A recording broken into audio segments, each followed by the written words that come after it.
اس کے لیے ضروری ہے کہ ہم الیکشن جو 2024 میں ہوا 8 فروری کا الیکشن اس کو نظر کے سامنے رکھیں. دیکھیں یہ الیکشن پرانا کبھی بھی نہیں ہوگا, یہ بات کبھی بھی دھول میں نہیں اڑ جائے گی. اس دن جو ہوا وہ پاکستان کی تاریخ کا ایک اہم ترین واقعہ تھا.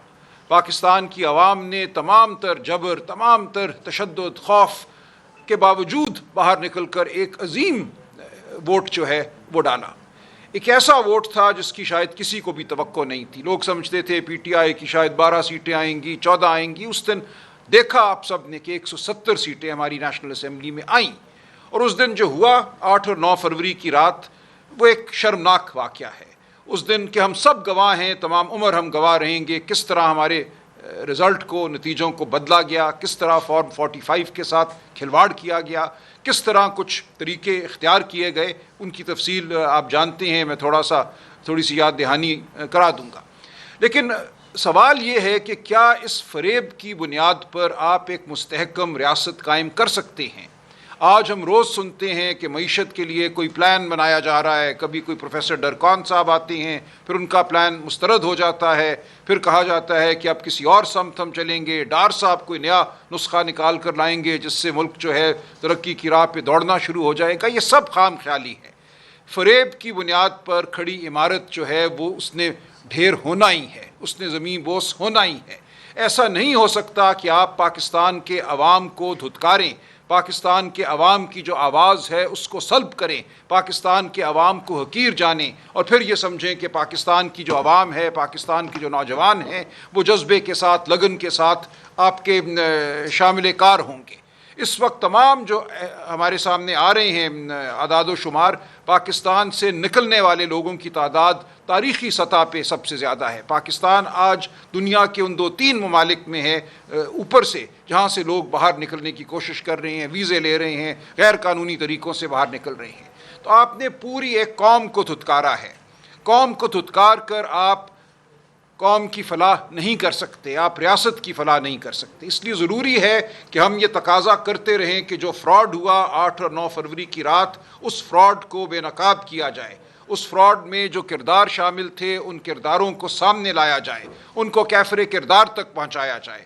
ہم خوش ہیں کہ ایک احتساب کا عمل یا خود احتسابی کا عمل شروع ہے. ہمیں کہا جاتا ہے کہ کسی کو نہیں چھوڑا جائے گا, لیکن ہمیں یقین تب آئے گا جب اس دن فراڈ کرنے والوں کو کٹہرے میں لایا جائے گا, تاکہ ملک جو ہے, ریاست جو ہے, قوم جو ہے, ادارے جو ہیں یکسوئی کے ساتھ پاکستان کی فلاح, پاکستان کی ترقی کے لیے قدم بڑھا سکیں. ہم سب اکٹھے ہیں.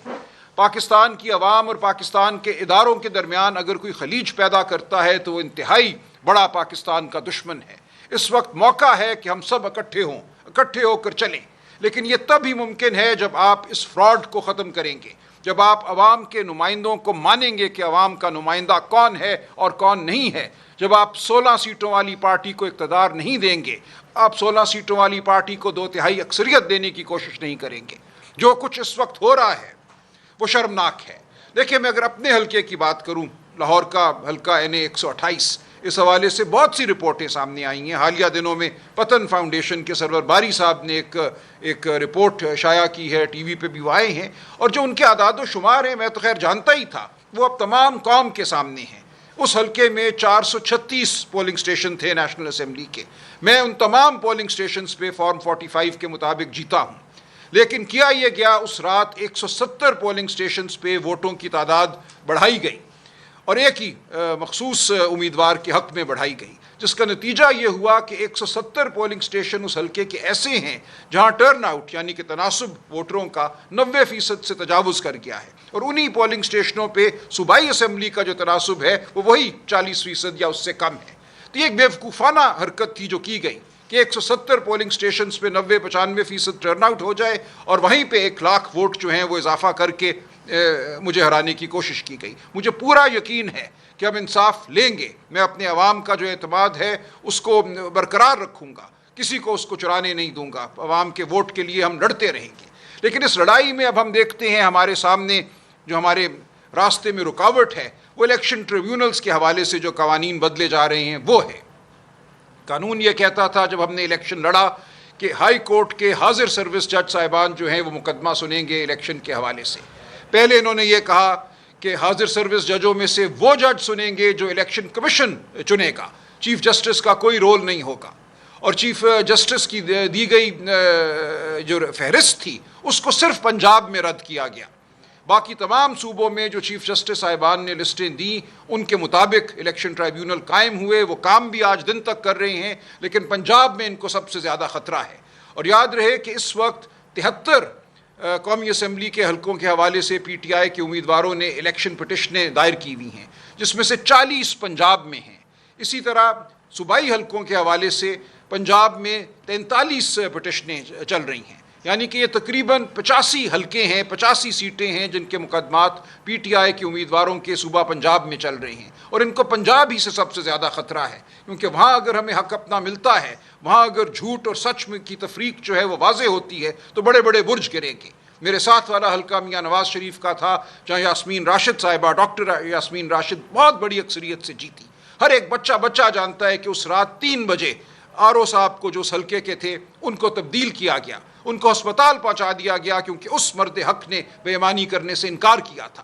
3 بجے ایک نیا آر او مقرر ہوتا ہے اور وہ تمام جو نتیجہ تھا اس کو تلپٹ کرتا ہے۔ اسی طرح میرے حلقے میں ہوا، مجھے اٹھا کے گردن سے دبوچ کر باہر پھینکا گیا آر او کے دفتر سے۔ میری اہلیہ میری الیکشن ایجنٹ تھی، ان کے ساتھ بھی یہی سلوک ہوا۔ کہاں ہیں شریعت کے ماننے والے، کہاں ہیں چار دیواری کا تقدس رکھنے والے؟ اس دن جو شرمناک واقعہ ہوا اس کا میں پیچھا تمام عمر کروں گا، میں نہیں چھوڑوں گا ان لوگوں کو جنہوں نے اس دن ہمارے ساتھ یہ بدسلوکی کی، اور میرے حلقے کے لاکھوں لوگوں نے جنہوں نے ووٹ دیا، میرا 1,60,000 ووٹ تو یہ مانتے ہیں، ان تمام ووٹروں کو میں کیا جواب دوں؟ آج بھی آتے ہیں، میرا گریبان تھامتے ہیں اور کہتے ہیں ہمارے ووٹ کا کیا ہوا؟ لہٰذا ہم لڑتے رہیں گے، اور آپ کے توسط ہم قوم کو یہ پیغام دیتے ہیں کہ ہم پاکستان کے وفادار ہیں، ہم آپ کے ووٹ کے وفادار ہیں، ہم پاکستان کو فلاح کی جانب لے جانے والی جماعت ہیں، ہمیں جو مرضی کوئی لیبل دے ایسا ہرگز نہیں ہے۔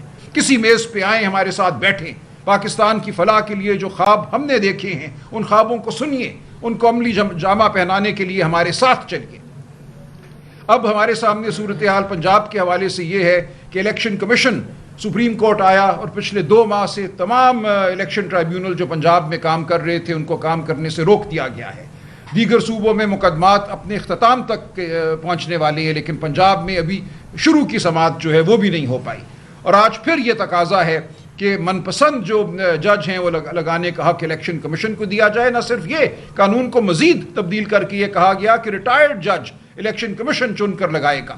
ہمارا تو مقدمہ ہی الیکشن کمیشن کے خلاف ہے، ہمارا تو ملزم ہی الیکشن کمیشن ہے۔ آپ ہمارے ملزم کو یہ اختیار دے رہے ہیں کہ وہ مقدمہ چلائے، وہ جج کا تعین کرے، یہ ہرگز ہمیں قابل قبول نہیں ہوگا۔ ہم قانونی جنگ بھی لڑیں گے اور سیاسی جنگ بھی لڑیں گے اس حوالے سے۔